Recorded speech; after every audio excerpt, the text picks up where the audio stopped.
এই জন্যই সন্তানকে ধমকের সুরে কথা বলে। আপনি যদি আমাকে ভালোবাসেন, দেখবেন আমাকে আপনি ধমকের সুরে কথা বলবেন, এটা বুঝতে হবে। তদ্রূপ ভাবে যে কথাটা বলছিলেন যে জিরাফ তার সন্তানকে প্রসব করার পর লাঠির উপরে রাখে, এটার হাকিকত হলো এটাই যে জিরাফ চায় আমার সন্তান প্রসব হওয়ার পরে হাঁটা চলা শিখুক।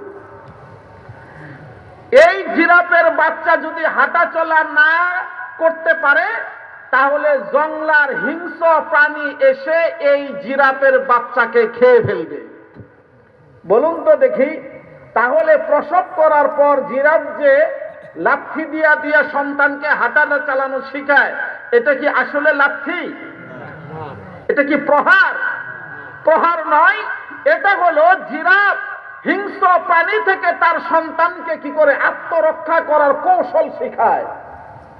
তদ্রূপ ভাবে দুনিয়ার জমিনে উলামায়ে কেরাম বিভিন্ন ভাবে আমাদেরকে এই মানুষগুলা যেন জাহান্নামের পথ থেকে জান্নাতের রাস্তা যেন যাইতে পারে, এই জন্য বিভিন্ন সময়ে যদি হাসি মুখে কথা বলতে হয় হাসি মুখে কথা বলে, যদি আদর দিয়ে কথা বলতে হয় আদর দিয়ে কথা বলে, যদি কখনো শাসন করতে আপনার প্রয়োজন হয় তখন তারা শাসনের সুরেই কথা বলে। আর এই কথাগুলা সবার বুঝবার মতো আপনার আকল বুদ্ধি না থাকার কারণে অনেক সময় উলামায়ে কেরামের বিপক্ষে আমরা কথা বলি।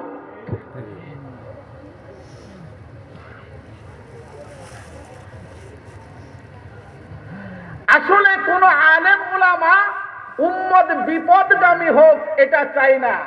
রাসূল সাল্লাল্লাহু আলাইহি ওয়াসাল্লাম আপনার দুনিয়া থেকে বিদায় যাওয়ার পর ইন্নাল উলামা ওয়ারাসাতুল আম্বিয়া, উলামাগণ হলো নবীদের ওয়ারিস, নবীদের জিম্মাদারি।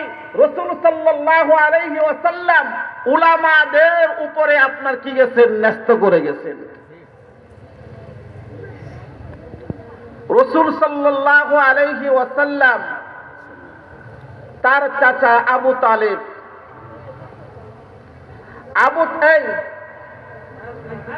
তোরা এখানে মেলা বসাইনি কেন? এই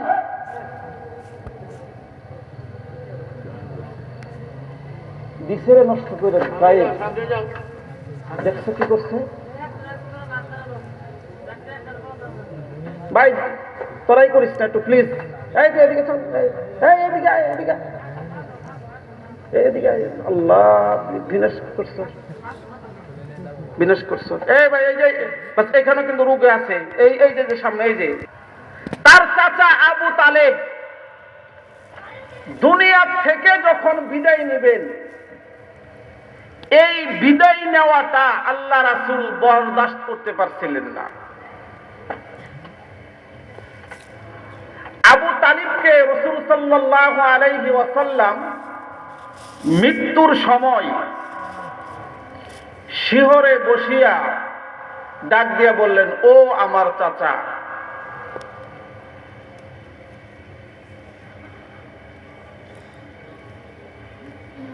আপনি আমার বড় একটা গার্জিয়ান,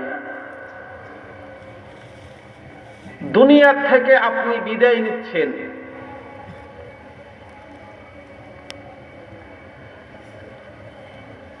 জন্মের পরে আমার বাবার চেহারা আমি দেখতে পারি নাই, ছোট্ট মাসুম অবস্থায় আমার মা দুনিয়া থেকে চলে গেছেন। এই আরবের ভিতরে সবচাইতে গার্জিয়ান আমার আপনি। আল্লাহ রাসূলকে আবু তালিব কেমন ভালোবাসতেন শুনবেন একটু।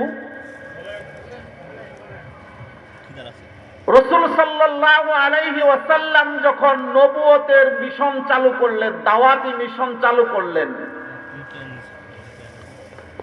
এই আবু তালিবকে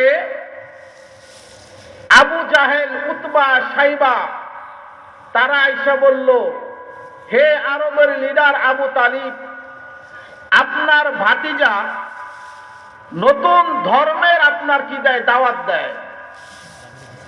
তাকে আপনি আটকান, আর নচেত আমাদের হাতে ছেড়ে দেন। আবু তালিব যে কথাটা বলছিলেন, এই কথাটা স্বর্ণ অক্ষরে লেখার মতো একটা কথা। আবু তালিব বলে, ও আরবের সম্প্রদায় শুনো,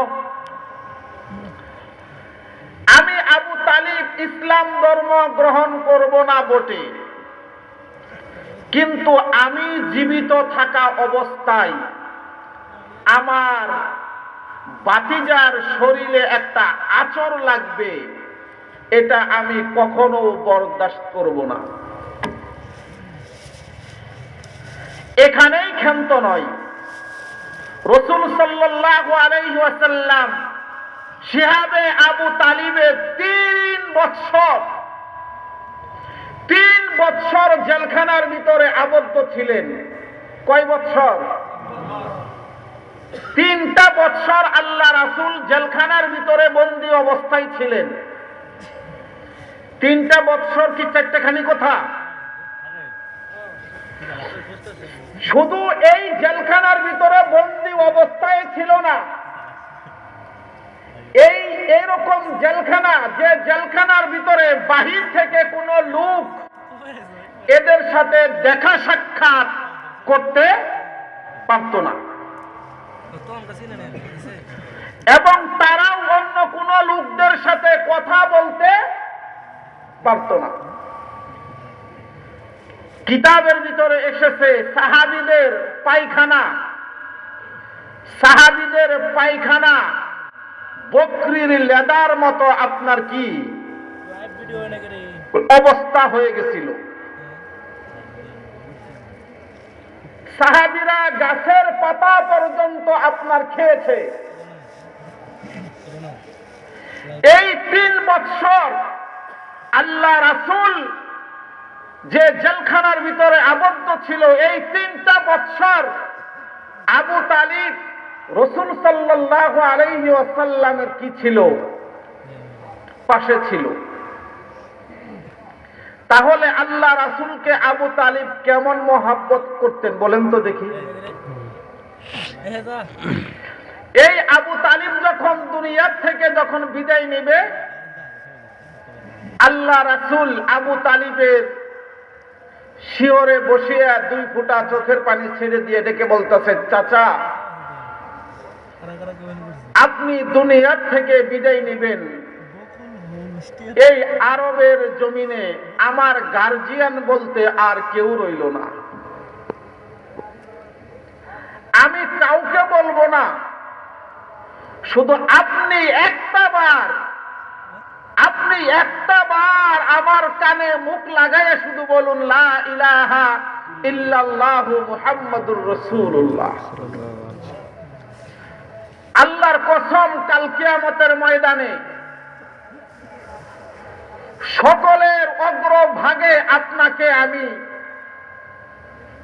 জান্নাতে নেওয়ার কি করব? সুপারিশ করব। আপনি একটা বার আমাকে সুপারিশ করার আপনার সুযোগটা দেন। এমন সময় যখন আল্লাহ রাসূল আবু তালিবের সাথে কথা বলতেছে, আবু জাহেল তখন আবু তালিবকে বলতেছে, ও আরবের মহামান্য লিডার, আপনি আমাদের বয়োজ্যেষ্ঠ মুরব্বী, আমাদের নয়নের মণি, আপনি দুনিয়া থেকে বিদায় নিচ্ছেন, এই সময়ে মৃত্যুর ভয়ে আপনি আব্দুল্লাহর পোলা মুহাম্মদের ধর্ম দীক্ষিত হয়ে কালেমা পড়ে মুসলমান হয়ে বেঈমান হয়ে মারা যাবেন। নাউজুবিল্লাহ বলবেন না? এই যে আবু জাহেলের এই যে পটানো কাউন্সিল, এই কাউন্সিলটা প্রভাবিত হইয়া আবু তালিব আর কালেমা পড়তে পারে নাই। আল্লাহ রাসূল আবু তালিবকে কালেমা পড়ার জন্য তামকিন করতেছে, কিন্তু আবু তালিব কালেমা পড়তে পারল না।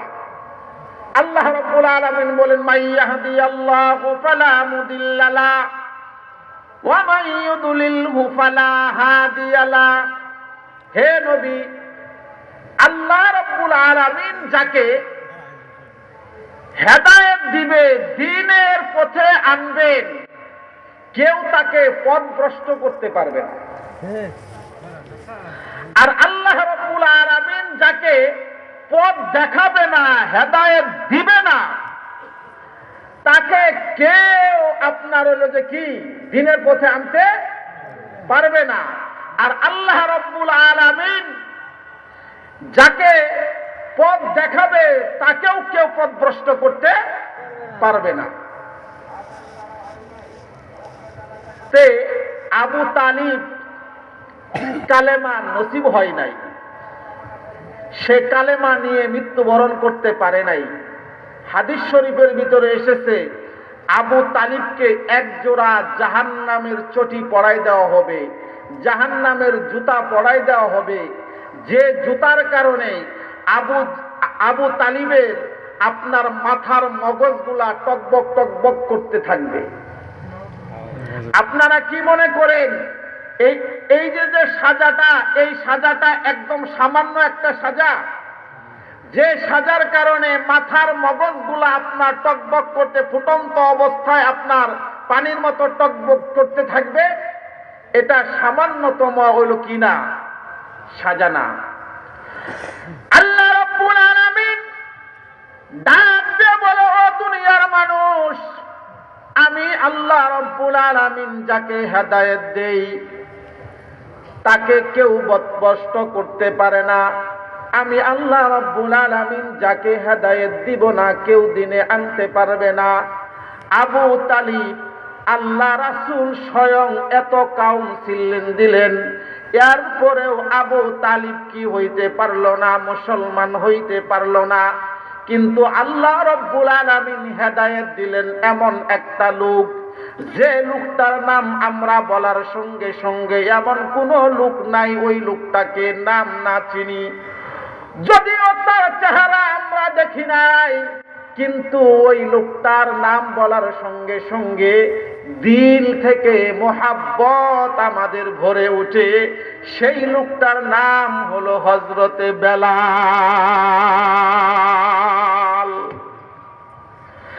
হযরতে বেলাল রাদিয়াল্লাহু তাআলা আনহু সম্ভ্রান্ত পরিবারের লোক নয়, সম্ভ্রান্ত পরিবারের লোক নয়। আমাদের অঞ্চলের ভিতরে, আমাদের গ্রাম এলাকার মহল্লার ভিতরে যেরকম একটা লোক সবচাইতে হতদরিদ্র, সবচাইতে গরিব মানুষ, শুধু অর্থর দিক দিয়েও গরিব নয়, তার চেহারাটা হলো কালো কুৎসিত, তার শরীর থেকে ঘামের গন্ধ বাহির হয়। ওই রকম হাবশী একজন গোলাম, যে গোলাম তার চেহারার কোনো ডক নাই, কোনো পদ নাই, তার চেহারার কোনো সৌন্দর্য নাই, কালো কুচকুচে একটা গোলাম, তার কোনো অর্থ সম্পদের দিক দিয়ে সে আগানো না, মানুষের বাড়ি বাড়ি কাজ করে, মনিব যা বলে তাই করে। কিন্তু আল্লাহ রাব্বুল আলামিন এই বেলালকে এমন কবুল করলেন, আল্লাহ রাব্বুল আলামিন তাকে হেদায়েতের দৌলত দিয়ে অন্তর কি করলেন, ভরপুর করে দিলেন। উমাইয়ার গোলাম ছিল হযরতে বেলাল। হযরতে বেলাল রাদিয়াল্লাহু তাআলা আনহু ইসলাম ধর্ম গ্রহণ করলেন। ইসলাম ধর্ম গ্রহণ করার পর উমাইয়া ডাক দিয়া বলে, বেলাল,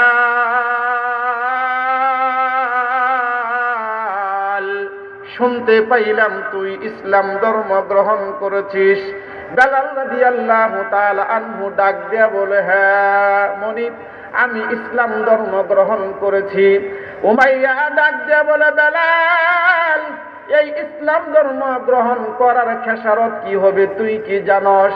বেলাল রাদিয়াল্লাহু তাআলা আনহু ডাক দিয়া বলে, উমাইয়া, ইসলাম ধর্ম গ্রহণ করেছি, এই জন্য জীবন বিসর্জন দিতে প্রস্তুত আছি, কিন্তু এই অন্তর থেকে কালেমা মুসন হবে না। উমাইয়া ডাক দিয়ে বলে, বেলাল, একটু বুঝে শুনে কথা বল, এর কিন্তু চরম খেসারত দিতে হইবে।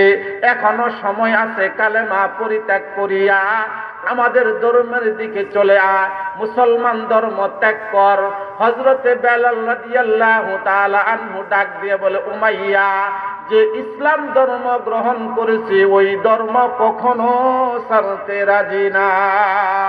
বিল্লাল খেলে প্রেমের খেলা, বিল্লাল খেলে প্রেমের খেলা, উমাইয়া দিল কত জ্বালা। বিল্লাল বলে মরে যাব, বিল্লাল বলে মরে যাব, তবু ছাড়ব না ইল্লাল্লাহ, লা ইলাহা ইল্লাল্লাহ। বেলাল কালেমা, এমন কালেমা বেলাল অন্তরে ধারণ করেছে। বেলালের এই কালেমাকে মোচন করার জন্যে আবু জাহেল, উতবা, সাইবা, উমাইয়া বেলাল রাদিয়াল্লাহু তাআলা আনহুকে উত্তপ্ত বালুর ভিতরে শোয়াইয়া, পাথরের ভিতরে শোয়াইয়া, এমন পাথর আপনি কি মনে করেছেন এই জামালপুর এলাকার তাপ, বাংলাদেশের তাপ, এই তাপ ওই তাপ নয়। তাপ বোঝা যায় যারা মক্কা মদিনা যারা সফর করেছেন। হয়তোবা কেউ হজের নিয়তে মক্কা গেছেন, মদিনায় গেছেন, কেউ বা উমরা করার জন্য মক্কায় গেছেন, মদিনায় গেছেন, হয়তোবা নিজের পেটের তাগিদে কেউ মক্কা মদিনা ওই নবীর দেশে আপনার কি পাড়ি জমাইছেন। ওই লোকটাকে যদি বলা হয় ভাই মক্কা মদিনার তাপটা কেমন, ওই হাকিকাতান ওই লোকটা আংশিক বুঝাইতে পারবে, পুরাটা বুঝাইতে পারবে না। একটা লোক জীবনে কখনো কাঁচা মরিচ খাই নাই, সে কাঁচা মরিচের হাকিকত অতক্ষণ পর্যন্ত বুঝবে না যতক্ষণ পর্যন্ত এই কাঁচা মরিচ মুখের ভিতরে দিয়া দুই দাঁতের ফাঁকে দিয়া যখন চাবান দিবে তখন কাঁচা মরিচের হাকিকত সে বুঝতে পারবে। এছাড়া যদি কাঁচা মরিচ এইভাবে হাতে লটকাইয়া যদি বলে এটার নাম কাঁচা মরিচ, এটার ভিতরে ভিটামিন সি ভরপুর, এই কাঁচা মরিচ খাইলে পরে ভিটামিন সি এর ঘাটতি পুরা হয়, এটা যদি কামড় দেওয়া হয় মারাত্মকভাবে জাল বোঝা যায়। যতই বলুক না কেন এই কাঁচামরিচ যদি তার শরীরে এইভাবে লাড়াচাড়া দিয়া ডলাডলি করে সে ঝাল অনুভব করবে না। ওই রকম কাঁচামরিচ যদি নাকের গুড়েও যদি ধরে সে ঝাল অনুভব করবে না। ঠোঁটের উপর দিয়েও যদি কাঁচামরিচ ঘষে সে আসল অনুভব করবে না যতক্ষণ পর্যন্ত না সে কাঁচামরিচ ভিতরে দিয়ে চাবান দিবে, ঠিক কিনা? বাংলার মানুষ যতক্ষণ পর্যন্ত মক্কা সফর করো নাই, যতক্ষণ পর্যন্ত মদিনা সফর করো নাই, মদিনার মক্কা মদিনার আরব ভূমির তাপমাত্রা তোমরা বুঝতে পারবা না। যখন হোটেল থেকে যখন হাজিরা যখন সকালবেলা ফজরের নামাজের সময় বাহির হয়, সকালে যখন ফজর নামাজের সময় বাহির হয় তখন যে হাওয়াটা আসে এই হাওয়াটা মনে হয় এই চেহারা পুরিয়া যাইতেছে। আসর নামাজের পরে সবচাইতে জোহরের পর থেকে তাপমাত্রাটা আরো বৃদ্ধি পাইতে থাকে, আরো বৃদ্ধি পাইতে থাকে। এমন তাপমাত্রা যে তাপমাত্রাটা সহ্য করার মতো তাপমাত্রা না। ওই তাপমাত্রার ভিতরে বেলাল রাদিয়াল্লাহু তাআলা আনহুকে পাথরের ভিতরে শোয়াইয়া ওই পাথর আরেকটা পাথর বুকের ভিতরে চাপা দিয়া পালাক্রমে একজন একজন করে পিটায়। একজন আপনার চাবুক মারতে থাকে, সে আপনার পরিশ্রম আপনার ক্লান্ত হয়ে যা, ওই লোকটা আবার আপনার রেস্টের জন্য চলে যা, আরেকটা লোক চলে আসে আপনার চাবুক মারার জন্য। এরকম করতে করতে হযরত বেলাল রাদিয়াল্লাহু তাআলা আনহুকে এমন ভাবে চাবুক মারে। চাবুক মারার পরে বেলালকে ডাক দিয়ে বলে, বেলাল এখনো সময় আছে, কালেমাকে পরিত্যাগ কর। কিন্তু বেলাল এমন কালেমা গ্রহণ করেছে, বেলাল ডাক দিয়া বলে, আহাদ আহাদ। বেলালের জবান থেকে শুধু আহাদ শব্দ বাহির হয়, আহাদ শব্দ বাহির হয়।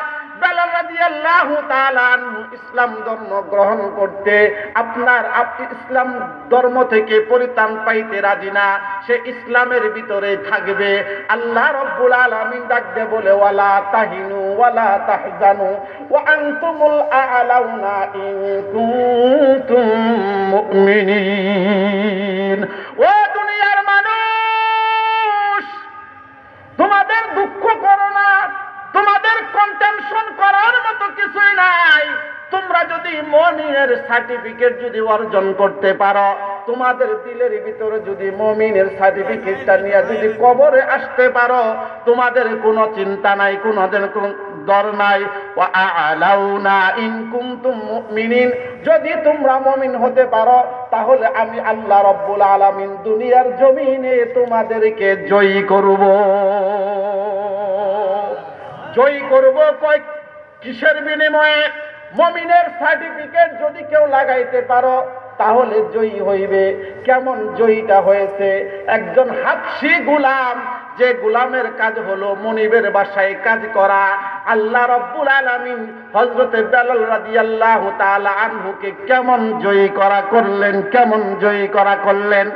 রাসূলুল্লাহ সাল্লাল্লাহু আলাইহি ওয়াসাল্লাম মেরাজে চলে গেলেন। মেরাজে যাওয়ার পর যখন জান্নাত পরিদর্শন করতেছেন, হযরতে বেলাল রাদিয়াল্লাহু তাআলা আনহুর খরমের আওয়াজ আল্লাহ রাসূল নিজ কানে শুনতে পায়। দুনিয়ার জমিনে আল্লাহ রাসূল আসলেন। আল্লাহ রাসূল আসার পর হযরতে বেলালকে ডাক দিয়ে বলে, বেলাল,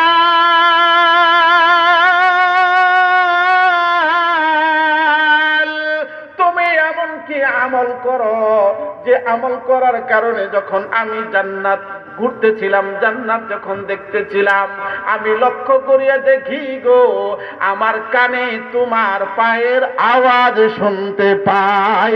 চিৎকার বেড়ে বলুন সুবহানাল্লাহ। হযরতে বেলাল রাদিয়াল্লাহু তাআলা আনহু ডাক দিয়ে বলে, ইয়া রাসূলুল্লাহ, আমি তো তেমন কোনো আমল করি না, তেমন কোনো আমল আমার নাই, কিন্তু গো রাসূল আমি একটা আমল সর্বদাই আমি করার চেষ্টা করি। সেই আমলটা হলো এই, আমার যখন ওযু ছুটিয়া যায় সঙ্গে সঙ্গে আমি কি করি, ওযু করিয়া নেই। আর ওযু করার পর আমি 2 রাকাত তাহিয়াতুল ওযুর নামাজ আদায় করি। আল্লাহ রাসূল ডাক দিয়ে বলে, বেলাল, তুমি যে আমলটা করো রে বেলাল, এই আমলটা কখনো ছাড়বা না, কখনো ছাড়বা না। এই আমলটা আমার মাওলার কাছে বড় পছন্দনীয়। হযরতে বেলাল রাদিয়াল্লাহু তাআলা আনহু কখনো ওযু ছাড়ে না। ওযু শেষ হওয়ার সঙ্গে সঙ্গে সে 2 রাকাত আপনার ওযু করিয়া 2 রাকাত আপনার নামাজ পড়ে একজন হাবশী গোলামকে আল্লাহ রাব্বুল আলামিন কেমন বিজয় দান করলেন, কেমন বিজয় দান করলেন। হযরতে বেলাল রাদিয়াল্লাহু তাআলা আনহু সাধারণ একজন গোলাম, তথাপিও রাসূলুল্লাহ সাল্লাল্লাহু আলাইহি ওয়াসাল্লামের মসজিদে নববী, দুনিয়ার জমিনে হারামাইন আর শরীফাইন। হারামাইন বলা হয় বাইতুল্লাহ আল্লাহর ঘর, শরীফাইন বলা হয় রাসূল সাল্লাল্লাহু আলাইহি ওয়াসাল্লাম মদিনার মসজিদ। আল্লাহ রাসূল বলেছেন, ও দুনিয়ার মানুষ, সারা দেশ থেকে যেখান থেকে তুমি যে ব্যক্তি আমার উপরে দরুদ পড়ে, একবার দরুদ পড়ে, এই দরুদের সওয়াব আমার উম্মতের সালামটুকু পড়ার সঙ্গে সঙ্গে একটা ফেরেশতা আল্লাহ রাব্বুল আলামিন নিযুক্ত করে দেয়। আর ওই ফেরেশতা আমার উম্মতের সালাম সরাসরি আমার রওজায়ে আতহারে পৌঁছায়া দেয়। শুধু দরুদের তার কথা বলে না, তার সালামটুকু শুধু পৌঁছায় না, যে ব্যক্তিটা দরুদ পড়লো ওই দরুদ যে ব্যক্তি পড়েছে তার মার নাম সহ তার বাবার নাম সহ আমি রাসূলুল্লাহ সাল্লাল্লাহু আলাইহি ওয়াসাল্লামের রওজা আতহারে পৌঁছায় দেয়। চিৎকার মেরে বলুন সুবহানাল্লাহ। আল্লাহ রাসূল বলে গেছেন, দুনিয়ার মানুষ যদি কোনো ব্যক্তি আমার রওজার সম্মুখে আসিয়া দাঁড়াইয়া যায়, রওজার সম্মুখে দাঁড়াইয়া যদি কোনো ব্যক্তি আমাকে সালাম দেয়, আসসালামু আলাইকা ইয়া রাসূলুল্লাহ, আসসালাতু ওয়াসসালামু আলাইকা ইয়া নবিয়াল্লাহ, আসসালাতু ওয়াসসালামু আলাইকা ইয়া হাবিবাল্লাহ, যদি কোনো উম্মত আমার রওজার পাশে দাঁড়াইয়া সালাম পড়ে, এই সালামের জবাব আমি রাসূল নিজের জবান দিয়ে দিয়ে থাকি। শুধু তাই নয়, যে ব্যক্তি আমার রওজার সম্মুখে আসিয়া সালাম পড়লো, আমি রাসূল তার সালামের জবাব আমি দেই। সে হতে পারে আমাকে দেখে নাই, কিন্তু আমি রাসূল কিন্তু তাকে দেখে ফেলেছি। ও ভাই, ও দুস্থ বুজুর্গ, লক্ষ লক্ষ মানুষ হজে যায়, হাজার হাজার মানুষ হজে যায়, বাংলাদেশ থেকে লক্ষ লক্ষ মানুষ হজে পাড়ি জমায়, কিন্তু ওই যে আল্লাহ রাসূলের রওজার সম্মুখে দাঁড়াইলো, কতটুক পর্যন্ত আল্লাহ রাসূলের মহব্বত তার অন্তরে আছে আমার জানা নাই, আল্লাহ রাসূলের প্রেম কতটুকু আছে আমার জানা নাই। বহু হাজিরা ওই সবুজ গম্বুজের দিকে তাকাইতে সময় লাগে, ফেল ফেল করে চোখের পানি ফেলতে সময় লাগে না।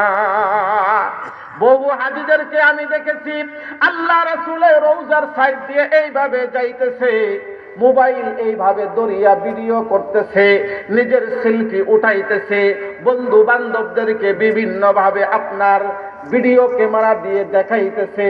আমি বলতে চাই, ও বন্ধু, যে রাসূলের সম্মুখে তুমি হাজিরা দিছ, আল্লাহ রাসূলকে তুমি দেখো না, আল্লাহ রাসূল কিন্তু তোমাকে ঠিকই দেখতেছে। তোমার কি এই সাহস কেমনে হইল? তুমি রাসূলের রওজার সম্মুখে দাঁড়াইয়া তুমি ছবি উঠাইলা, আল্লাহ রাসূলের রওজার সম্মুখে দাঁড়াইয়া তুমি কি করলা? ক্যামেরা ধরলা। এই সাহস তোমার কে দিল?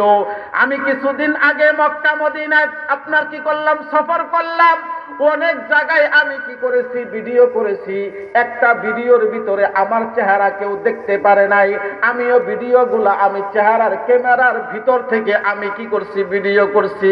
কিন্তু আল্লাহ রাসূলের রওজায় যখন আমি ঢুকেছি, আমি কখনো এই ক্যামেরাটা আল্লাহ রাসূলের রওজার দিকে আমি তাক করাইতে পারি নাই। অনেক হাজিরা ওইভাবে ওই দিকে ঘোরাফেরা করে সেলফিতে মত্ত, কিন্তু আমি নিজ চোখে দেখেছি অনেক হাজিরা হাউমাউ করিয়া আল্লাহ রাসূলের রওজার দিকে তাকাইয়া ফেল ফেল করে কাঁদতে থাকে।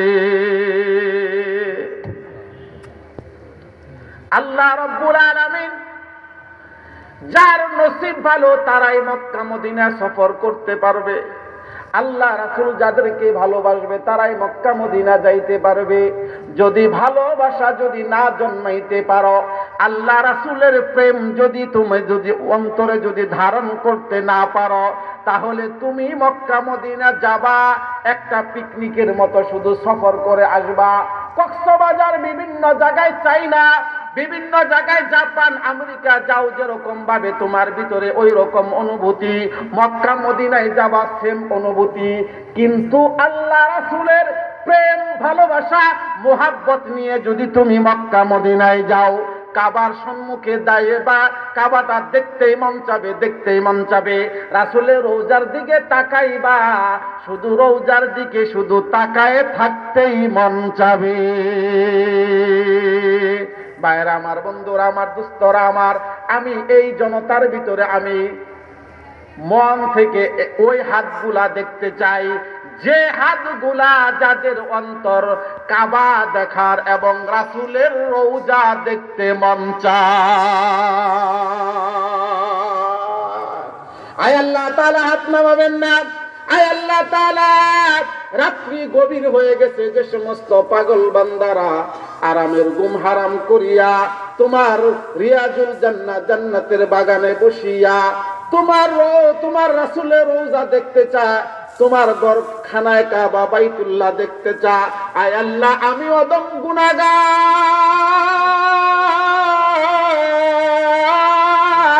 এই গুনাহগারের সঙ্গে যারা হাতে হাত মিলাইয়া হাত তুলছে আল্লাহ, আমি দোয়া করে গেলাম এই হাত তুলুই না বান্দারা যেন প্রত্যেকেই তোমার ঘর বাইতুল্লাহ তাওয়াফ করতে পারে, তোমার রাসূলের রওজা জিয়ারত করতে পারে, সেই তৌফিক দাও, আমিন। মনের ভিতরে যদি ওই ধরনের চাহিদা থাকে, ইচ্ছা থাকে, অবশ্যই অবশ্যই আল্লাহ রাব্বুল আলামিন খানায় কাবা তাওয়াফ করাবে, রাসূলের রওজা জিয়ারত করাবে, কোনো সন্দেহ নাই, কোনো সন্দেহ নাই। ভাইরা আমার, বন্ধুরা আমার, দোস্তরা আমার, আমি যে কথাটা বলতেছিলাম হযরতে বেলাল রাদিয়াল্লাহু তাআলা আনহু, একটা হাবশী গোলাম থাকা সত্ত্বেও উমাইয়া, উতবা, সাইবা, আবু তালেব আল্লাহ রাসূলকে এত মহব্বত করছেন, এত ভালোবাসে, এই ভালোবাসা আল্লাহ রাব্বুল আলামিন কবুল করে নাই। বেলালকে আল্লাহ রাব্বুল আলামিন কবুল করার কারণে বেলালের জুতার আওয়াজ আল্লাহ রাসূল জান্নাতে পায়। মসজিদে নববী হয়ে গেল। এই মসজিদে নববীতে আজান কে দিবে? এই আজান দেওয়ার জন্য একজন মানুষ ঠিক করা দরকার। এমন সময় রাসূল সাল্লাল্লাহু আলাইহি ওয়াসাল্লাম হযরতে বেলাল রাদিয়াল্লাহু তাআলা আনহুকে মুয়াজ্জিনের জিম্মাদারি দিয়ে দিলেন। ভাই ও দোস্ত বুজুর্গ, হারামাইন হলো বাইতুল্লাহ, আল্লাহর ঘর। শারেফাইন হলো আপনার রাসূল সাল্লাল্লাহু আলাইহি সাল্লামের মদিনার মসজিদ। মদিনার মসজিদের মতো একটা জায়গা, একটা হাবশী গোলামকে আল্লাহ রাব্বুল আলামিন বেলাল আজানের মুয়াজ্জিনের জিম্মাদারি দেয়। মুয়াজ্জিনের জিম্মাদারি চারটাখানি জিম্মাদারি না। মুয়াজ্জিন দৈনন্দিন 5 বার মুসলমানদেরকে নামাজের দাওয়াত দেয়। হাইয়া আলাস সালাহ, নামাজের দিকে আসো। হাইয়া আলাল ফালাহ, মঙ্গলের দিকে আসো। এই লোকটা প্রত্যেকদিন তাবলীগের দাওয়াত দেয়। কয়বার? 5 বার। তাই রাসূল সাল্লাল্লাহু আলাইহি ওয়াসাল্লাম মুয়াজ্জিনদের জন্য একটা খুশখবরি দিয়ে গেছেন। ও দুনিয়ার মুয়াজ্জিনেরা, তোমরা সাক্ষী থাকো, তোমরা যে এই যে 5 বেলা তুমি যে মসজিদের ভিতরে আযান দাও, একবার ডাক দাও হাইয়া আলাস সালাহ বলিয়া, আবার ডাক দাও হাইয়া আলাল ফালাহ বলিয়া। যদি দুনিয়ার জমিনে কোনো মুয়াজ্জিন দিল থেকে এই আযানের জিম্মাদারি যদি পালন করিয়া কবর পর্যন্ত যাইতে পারে, কাল কিয়ামতের ময়দানে এই মুয়াজ্জিনের বরদান সবার উপরে থাকবে।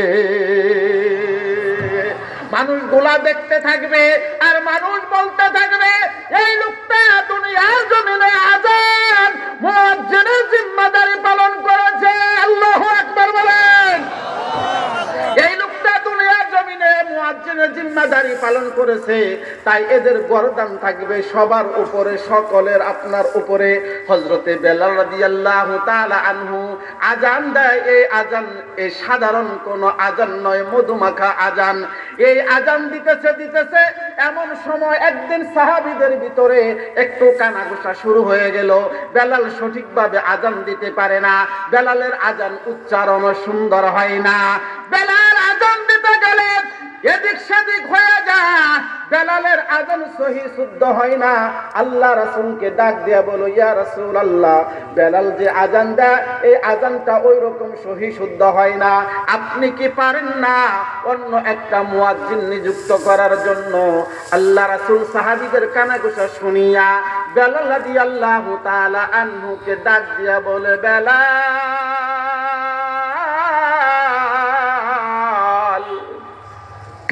আজকে তুমি আযান দিও না, অন্য লোক আযান দিবে। ভাই আমার, বন্ধু আমার, দোস্ত আমার, বলুন তো দেখি, বেলাল যে আযান দিত এই আযান কি বিনিময়ে কোনো টাকা দেওয়া লাগতো? কোনো পারিশ্রম আছিল কিনা? বেলাল আযান দেয়, আল্লাহু আকবার ধ্বনি, আল্লাহু আকবার ধ্বনি। এই আল্লাহু আকবার ধ্বনিকে বুলন্দ করার জন্য বেলাল 5 বেলা আযান দেয়। একটা মুয়াজ্জিন শুধু বলতে পারবে, যে দিল থেকে আজান দেয় সে বলতে পারবে আজানের কি মজা, আজানের কি মজা। সবাই ঘুমায়া যা, ঘুমাইয়া যা, ফজরের নামাজের যখন সময় হয়ে যা, মুয়াজ্জিন কখনো ঘুমাইতে পারে না। যদিও শরীর ক্লান্ত, যদিও শরীর লড়তে চড়তে পারে না, মন চায় আরেকটু ঘুমায়া থাকি, আরেকটু বিশ্রাম নেই, কিন্তু যখন আজানের সময় হয়ে যা, তার অন্তরের ভিতরে আল্লাহর প্রেম জাগ্রত হয়ে যায়, ঠিক কিনা? আল্লাহর প্রেম যদি জাগ্রত না হয়, তাহলে ওই মুয়াজ্জিন কখনো পাঁচ বেলা আজান দেওয়া তার জন্য সম্ভব নয়, সম্ভব নয়। এই পুষ এবং মাঘ মাসে লেপকে অপেক্ষা করিয়া, আরামের ঘুমকে হারাম করিয়া মুয়াজ্জিন আজান দিয়ে দেয়, কিন্তু ওই আজানের ভিতরে কেউ যদি ব্যাঘাত সৃষ্টি করে, তার অন্তর জানে কি হালত হয়। আল্লাহ রাসূল বলেছে, বেলাল তুমি আজকে আজান দিতে যাও না, আজান দিতে যাও না। যেই মাত্র আল্লাহ রাসূল বলেছেন বেলাল যেন আজান না দাও, এই কথা শোনার পর বেলালের আর ঘুম কি জিনিস হয় না। রাত্রি বেলায় বেলাল সাজদায় পড়ে মাওলাকে ডাক দেয়, মাওলা তোমার নাম বুলন্দ করার জন্য, তোমার নাম জপ করার জন্য আমি বেলাল আমার জীবনকে বিসর্জন দিয়েছি, কিন্তু আজকে মসজিদে নববীতে আমার আজান উচ্চারিত হবে না। আল্লাহ রাসূল বলেছে আমাকে আজান যেন আমি না দেই। তামাম পৃথিবীর এমন কোন মানুষ নাই আমাকে দিয়ে আজান দেওয়াইতে পারবে। আয় আল্লাহ, আমি কি পারবো না আর মসজিদে নববীতে আজান দিতে? বেলাল রাতের ঘুম হারাম হয়ে গেছেন, বেলাল সাজদায় পড়ে চোখের পানি কান্দে, যার যার হয়ে বেলাল কাঁদতেছে। এই দিক দিয়া যখন আজানের সময় হয়ে গেছে, অন্য মুয়াজ্জিন যখন আজান দিয়ে দিছে, মসজিদে নববীর ভিতরে আজান দিয়ে দিছে, ও ভাই, ও দুস্থ বুজুর্গ, আমি এখন এমন একটা কথা আমি আপনাদের সম্মুখে নিয়ে আসতেছি, সেই কথাটা যদি বুঝে থাকেন, হৃদয় থেকে যদি উপলব্ধি করতে পারেন, তাহলে এমন জোরে একটা চিৎকার মারবেন, বেলাল যেরকম আজান দেয়, আজান দেওয়ার ওই আজানের ধ্বনি আরশে আজিমে পৌঁছায় যা। আজকে আপনার আমার চিৎকারের আওয়াজ যেন আরশে আজিম পৌঁছায় যায়। আগেই বলার দরকার নাই, আমি বলতেছি, হযরতে বেলাল রাদিয়াল্লাহু তাআলা আনহু আজান দিতে না পারিয়া মসজিদে নববীর কোণার ভিতরে বসিয়া সাজদায় পড়িয়া কান্দে আর মাওলার সঙ্গে কথা বলে। মাওলা আর বেলাল, মাওলা আর বেলালের সঙ্গে ডাইরেক্ট কানেকশন হয়ে গেছে। এইখানে কোনো আর ফারাক নাই, এইখানে আর কোনো বাধা নাই, এমন কানেকশন হয়ে গেছে। অন্য মুয়াজ্জিন যখন মসজিদের ভিতরে আজান দিয়ে দিছে, সাহাবীরা মসজিদের জামাতের জন্য অপেক্ষমান, কিন্তু আল্লাহ রাসূল মসজিদে নববীতে আসে না। অনেকক্ষণ হয়ে গেল মসজিদে নববীতে আসে না, কিন্তু কেন আসে না, কেন আসে না? বেলাল যে আজান দেয় নাই, সুবে সাদিক পর্যন্ত হইতেছে না, রাত্রি পুষাইতেছে না, রাত্রি না পুষানোর কারণে আল্লাহ রাসূল অপেক্ষায় আছে। আল্লাহ রাসূল অপেক্ষায় থাকার পর জিবরাইল আমিন আল্লাহ রাসূলের নিকট ওহী নিয়ে হাজির হয়ে গেছে। আল্লাহ রাসূল জিবরাইলকে ডাক দিয়ে বলে, জিবরাইল, অনেক আগে আজান হয়ে গেছে, কিন্তু এখনো তো রাত্রি পোষায় নাই, তার কারণ কি? জিবরাইল আমিন ডাক দিয়া বলে, ইয়া রাসূলুল্লাহ, প্রতিদিন হযরতে বেলাল মসজিদ নববীতে আজান দেয়, মসজিদে নববীতে আজান দেয়। আজকে হযরতে বেলাল মসজিদে নববীতে আজান দেয় নাই গো, দেয় নাই। আজকে হযরতে বেলাল মসজিদে আজান দেওয়ার না কারণে এই আজান আরশে আজিমে পৌঁছায় না। ভাইরা আমার, বন্ধুরা আমার, দোস্তরা আমার, অতি শীঘ্রই করে হযরত বেলালকে ডাক দিয়া বলেন, বেলালকে ডাক দিয়া বলেন, বেলাল যেন মসজিদে আযান দেয়। ইয়া রাসূলুল্লাহ, হযরত বেলালের আযান যদিও শুদ্ধ হয় না, হযরত বেলাল যদিও শিক্ষিত না, কিন্তু বেলালের আযান যতক্ষণ পর্যন্ত না হয় ততক্ষণ পর্যন্ত আরশে আজিমে আযান পৌঁছে না। অন্যান্য দিনের মতো অন্য লোকেরা আযান দিয়েছে, বেলাল আযান দেয় নাই, এই কারণে আরশে আজিম পর্যন্ত আযান পৌঁছায় নাই। বেলালকে যায় আযান দেয়। আল্লাহ রাসূল মসজিদে নববীতে চলে আসলেন। মসজিদে নববীতে চলে আসিয়া লক্ষ্য করিয়া দেখেন বেলাল এক কোণায় বসিয়া সাজদায় করে কান্দে। নবী আমার বেলালের হাত বুলাইয়া ডাক দিয়ে বলে, বেলাল, তোর কলবটা এত পাকাপুক্ত, তোর অন্তরটা এত এত ক্লিন, এত সুন্দর হয়েছে। বেলাল, তুই যদি আজকে মসজিদে নববীতে আযান না দাও গো, কতক্ষণ পর্যন্ত দুনিয়ার ভিতরে দিন প্রকাশ পাবে না। যতক্ষণ পর্যন্ত আযান না দিবা, সূর্য উদয় হবে না, সুবহ সাদেক হবে না, তুমি আযান দাও।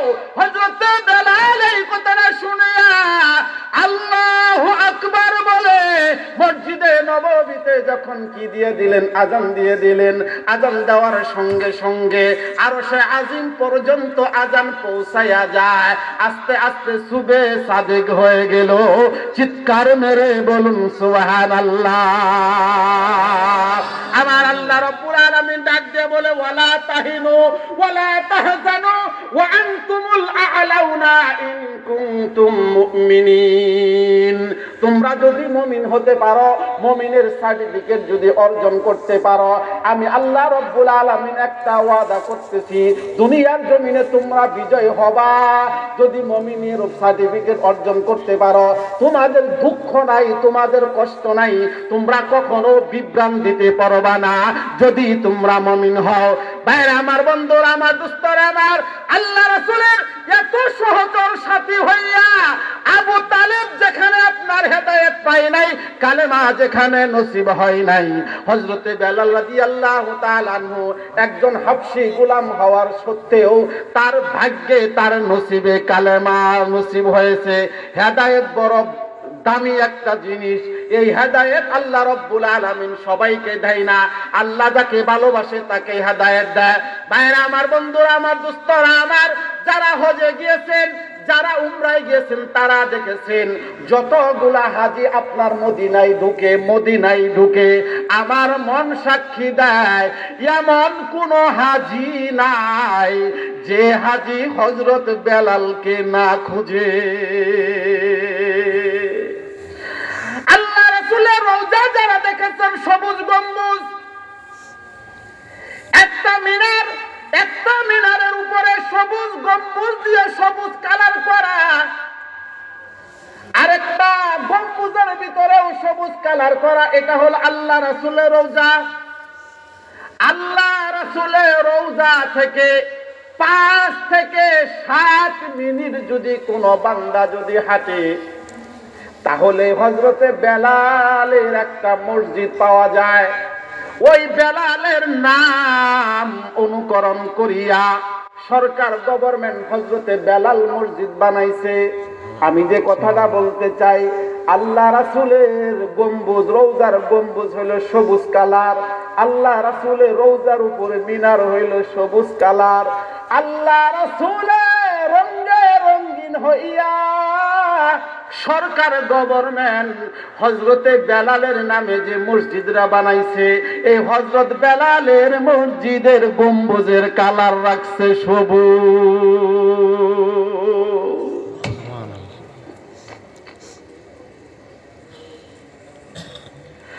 একজন হাবশী গোলাম আল্লাহ কেমন কবুল করলে হযরতে বেলালের মসজিদের কালারটা হয় গম্বুজের সবুজ কালার।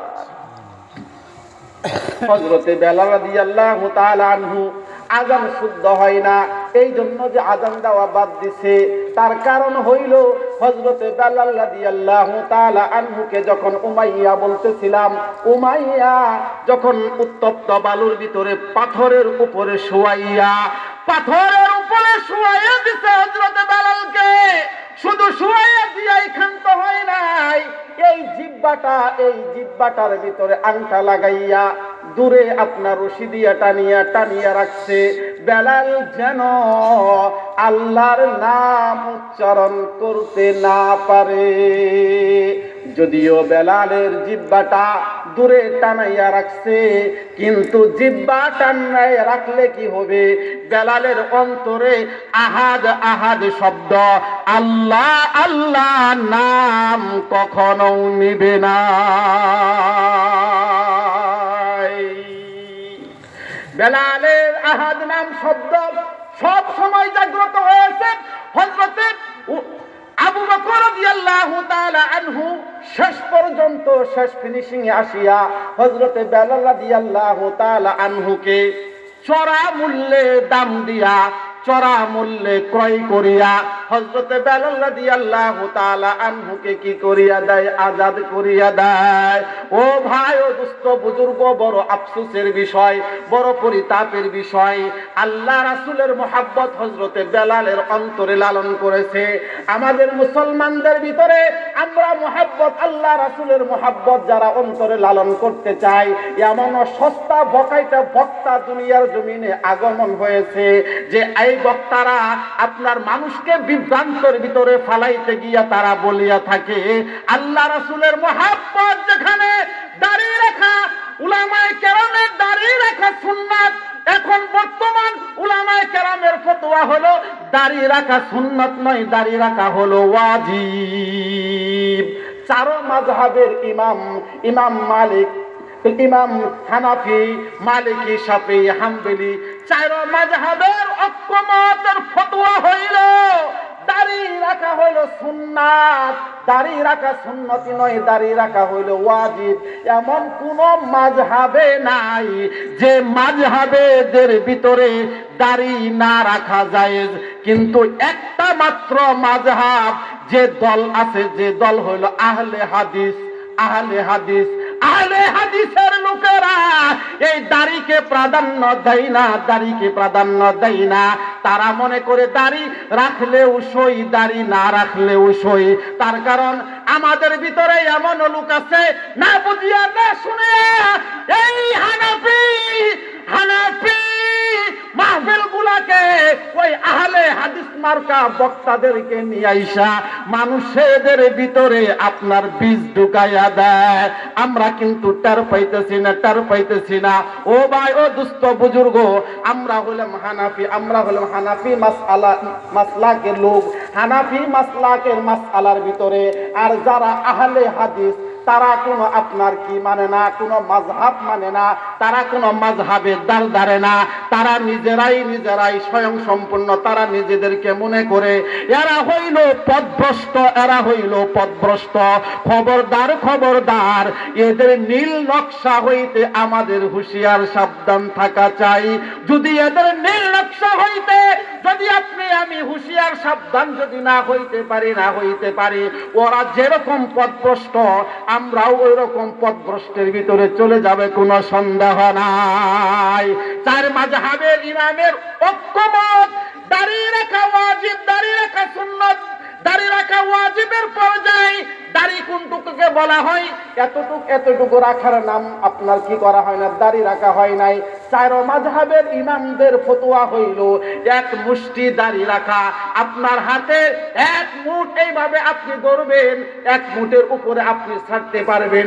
যতক্ষণ পর্যন্ত আপনার দাড়ি এই এক মুঠের ভিতরে না হইবে, ততক্ষণ পর্যন্ত আপনার দাড়িকে দাড়ি বলা হবে না।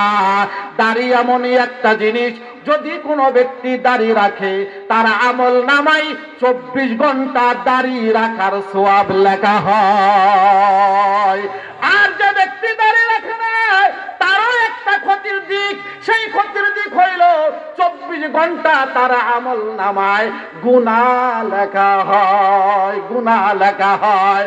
ভাইরা আমার, বন্ধুরা আমার, দোস্তরা আমার, কাল কিয়ামতের ময়দানে আল্লাহ রব্বুল আলামিন যদি কোনো বান্দাকে যদি বলো, বান্দা তুমি হিসাব দিয়ে যাও, হিসাব দিয়ে যাও, হিসাবের টালি যদি টান দেওয়া হয়, খাতা যদি টান দেওয়া হয়, এমন কোন মানুষ নাই হিসাব দিয়া জান্নাতে যাইতে পারবে।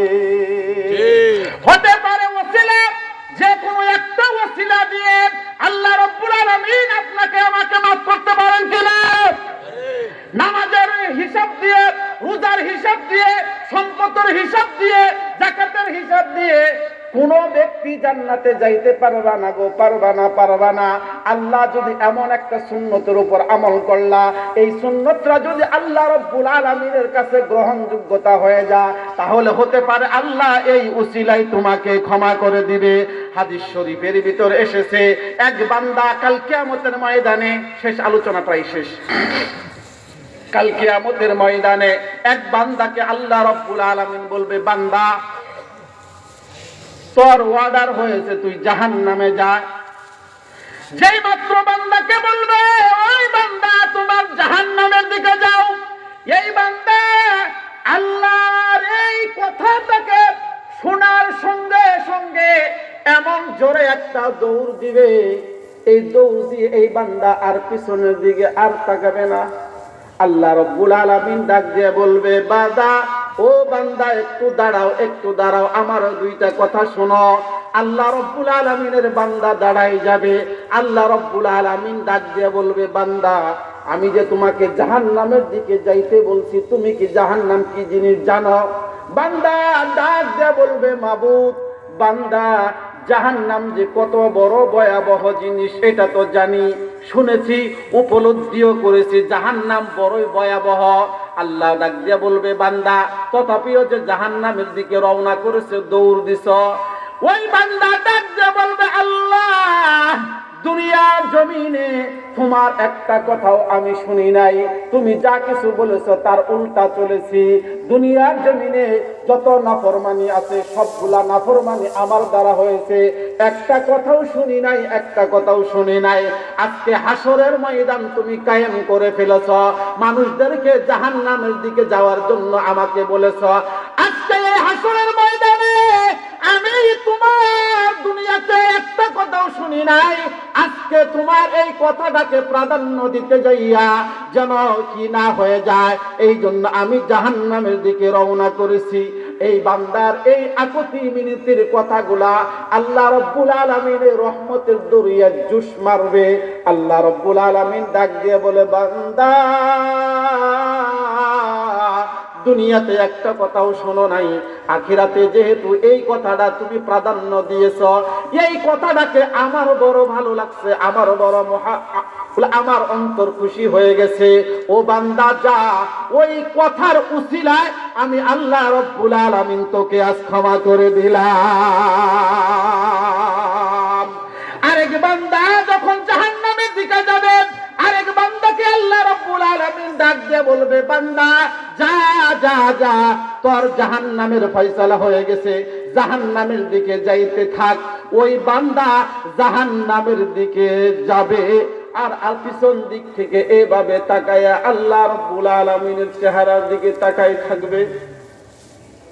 যখন বান্দা আল্লাহ রব্বুল আলামিনের চেহারার দিকে এইভাবে ফেল ফেল করিয়া মায়া মিশ্রিত চেহারার দিকে তাকায়া থাকবে, ওই বান্দাকে আল্লাহ ডাক দিয়া বলে, বান্দা, তোমাকে জাহান্নামের দিকে যাওয়ার জন্য বলেছি, তুমি জাহান্নামের দিকে না তাকাই না যাইয়া আমার চেহারার দিকে তাকাই রইছো, তার কারণ কি?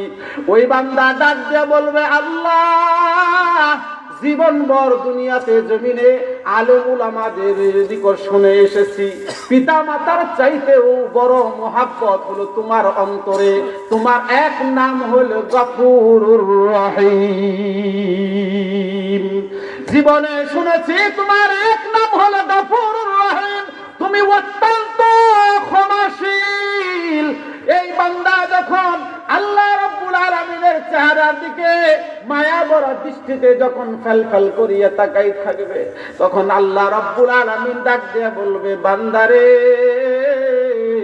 দুনিয়ার জমিনে শুনেছিস আমি গফুরুর রহিম। এই যে কথাটা আজকে বলেছিস বান্দা, যা তোর এই কথাটাও আমার ভালো লেগেছে, এই কথার উসিলায় আমি আল্লাহ রাব্বুল আলামিন তোকে মাফ করে দিলাম।